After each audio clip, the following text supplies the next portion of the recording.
Suara teriakan Ehan yang cukup keras menarik perhatian semua orang yang ada di dalam rumah itu, termasuk Nasita yang sejak tadi dipanggil-panggil oleh putranya. Nasita yang berada di lantai atas segera turun dan menghampiri putranya.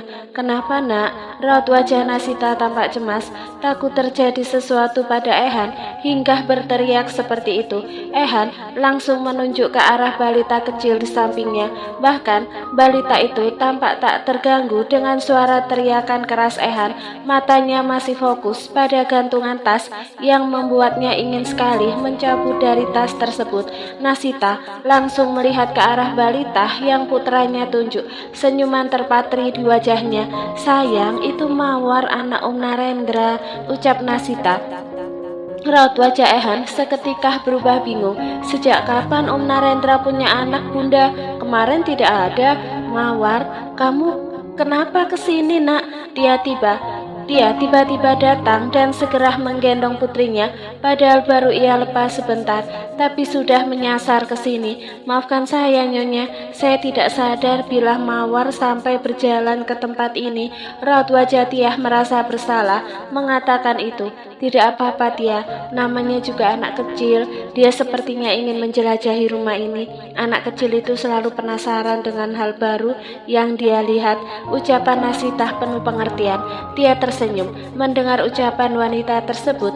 Kedua tangannya menggendong erat tubuh mungil Mawar. Ia memang sengaja membawa putrinya ke dapur agar tidak mengganggu Narendra yang tidur dan mengganggu orang sekitar, tapi Mawar malah lepas dari pengawasannya. "Jadi nama dia Mawar, Bunda?" Ehan mendongak menatap Nasita di sampingnya. "Iya sayang, dia anak Tante Tia dan Om Narendra, jadi kamu bisa panggil dia adik Mawar," jawab Nasita. Tia tersenyum kikuk dengan sebutan yang Nasita sematkan padanya. Ehan mendekat pada balita itu lalu menyentuh tangannya. "Halo, aku Ehan." Mawar tampak tersenyum malu lalu menyembunyikan wajahnya di leher Tia. Tingkah lucu balita itu membuat Nasita terkekeh geli. "Adiknya lucu banget, Bunda. Pasti nanti Aileen kalau sudah besar akan seperti ini juga." Ehan kembali berucap tanpa melepaskan genggaman tangannya pada tangan mungil Mawar. Tiah yang awalnya ingin membantu-bantu di dapur, kini diajak oleh Nasita ke kamarnya. Nasita ingin memberikan sesuatu pada wanita yang kini telah menjadi istri dari Narendra. Saat masuk ke dalam kamar, Tiah menatap setiap sudut kamar yang begitu luas. Ini kali pertama ia masuk ke dalam kamar ini. Bahkan di dalam kamar ini terlihat barang-barang milik Nasita tersusun rapi di sebuah lemari khusus. Dalam kamar tersebut, pandangan Tia lebih tertarik pada alat make up dan segala jenis skincare yang ada di meja rias. Pantas saja Nasita terlihat semakin cantik dan terawat karena wanita itu benar-benar merawat wajahnya, dan pasti semua produk kecantikan yang digunakan mahal. "Sepertinya ini cocok untukmu, Tia." Nasita yang mengambil sesuatu dalam lemari menunjukkan dress dengan motif bunga yang tampak cantik. "Ini untuk saya?" "Tentu saja. Sebelumnya ini dress yang Mas Zaidan belikan untukku, tapi terlalu kekecilan. Mungkin karena melahirkan tubuhku jadi lebih berisi, dan sepertinya dress ini cocok untukmu." Tiah dengan ragu mengambil dress yang Nasita berikan. Ia memandangi dress itu dengan lekat. "Bagaimana? Apa kamu menyukainya, Tia?" Wanita itu mengangguk. "Iya, Nyonya, ini bagus sekali. Jangan panggil aku Nyonya. Sekarang kita ipar. Kamu panggil saja aku kakak atau namaku saja. Sekarang statusmu adalah istri Narendra dan bukan pelayan lagi." Tia mengangguk malu.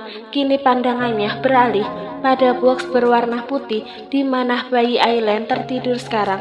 Melihat arah pandang Tia, Nasita mengayunkan kakinya menuju box di samping kasurnya itu.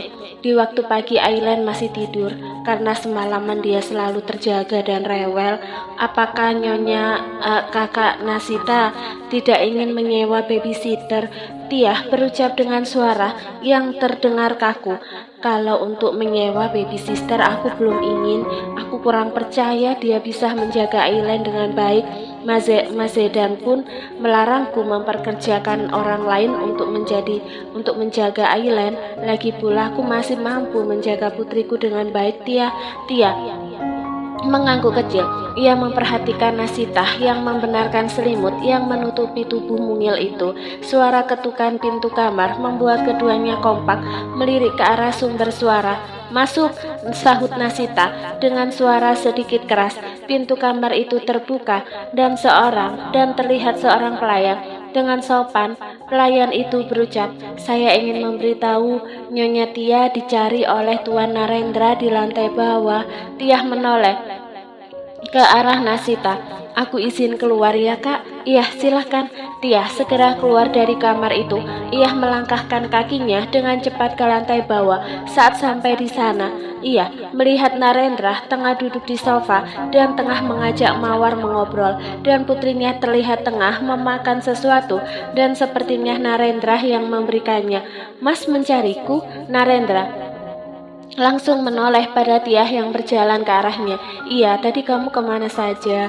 "Aku ke kamar Kak Nasita. Dia juga memberikanku dress ini." Tia dengan mata berbinar memperlihatkan pakaian yang ia pegang. Sontak Narendra langsung menelisik penampilan istrinya, dan sepertinya Nasita memberikan itu karena melihat pakaian Tia yang begitu polos dan amat sederhana. Ia pun lupa membelikan segala perlengkapan istrinya termasuk pakaian.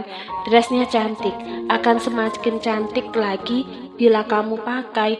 Tia seketika tersenyum salah tingkah mendengar pujian suaminya. Rasa panas merambat di pipinya yang mungkin sudah bersemu. Hanya pujian biasa, namun membuat hati Tia melambung, dan mungkin semua wanita akan bahagia dengan pujian yang mungkin sederhana tapi berefek besar. Pukul 12 siang, Narendra memilih memboyong Tia dan Mawar pulang ke rumah baru mereka yang juga terletak di Jakarta. Sebelum pergi, ia berpamitan pada Nasita, sedangkan Zedan tengah menyelesaikan urusannya, jadi mungkin ia akan memberitahu kepulangannya lewat telepon atau chat. "Kita tidak kembali pulang ke villa?" tanya Tia, menatap Narendra yang duduk di jok depan. Narendra melirik wanita itu melalui kaca spion dalam mobil. "Tidak, Tia, villa itu bukan milikku tapi milik Papa. Rumah yang akan kita tempati berada dalam sebuah komplek, tapi mungkin rumah baru yang akan kita tempati lebih kecil dari villa. Tidak apa-apa kan?" "Tidak apa-apa, Mas. Aku tidak mempermasalahkan rumahnya kecil ataupun besar." "Syukurlah kalau begitu." Narendra ingin belajar untuk berusaha sendiri tanpa bantuan Papa Lukas. Dulu, apapun yang ia inginkan selalu diusahakan oleh mamanya. Sekarang ia ingin berusaha sendiri. Bahkan ia ingin membangun sebuah bisnis dari nol. Tia mendongak melihat rumah minimalis yang terlihat modern dan tampak sangat baru. Ia segera turun kala suaminya turun lebih dulu dari mobil. Sambil menggendong Mawar yang tertidur, ia memandangi dengan penuh perhatian rumah tersebut. "Ini rumahnya besar, Mas, bukan kecil." Tia tampak terpukau melihat rumah yang akan mereka tempati. Narendra terkekeh. Ia merengkuh pinggang Tia dan berjalan beriringan memasuki area rumah di mana mereka akan membuka lembaran baru dan keluarga kecil mereka. Narendra mengeluarkan kunci rumah dalam saku celananya, lalu segera membuka pintu rumah itu. Tia tertegun melihat isi dalam rumah tersebut yang sudah cukup lengkap. "Bagus, Mas." Tia menatap suaminya seraya tersenyum. "Ayo kita masuk," titah Narendra. Tia menatap sekitar dalam rumah itu dan tangannya menyentuh sofa-sofa yang ada di ruangan itu. Perhatiannya teralihkan pada taman yang ada di belakang rumah.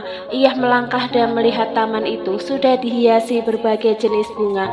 "Kamu menyukainya?" Tia sedikit tersentak ketika Narendra memeluknya. "Sangat menyukainya, Mas. Ini sudah sangat cukup untukku." Wanita itu memejamkan matanya kala Narendra mencium pipinya. Kehidupan Narendra sudah sangat bahagia, apalagi kehadiran Tiah dan Mawar menjadi pelengkap dari kebahagiaan itu. Tidak ada yang tahu garis kehidupan seseorang bagaimana, mengingat segala kesalahan dan masalah yang Narendra perbuat. Kesempatan untuk berubah menjadi lebih baik selalu terbuka bagi setiap orang, terlepas dari kesalahan masa lalu. Tak ada kata terlambat untuk memperbaiki diri dan merangkul masa depan yang lebih cerah.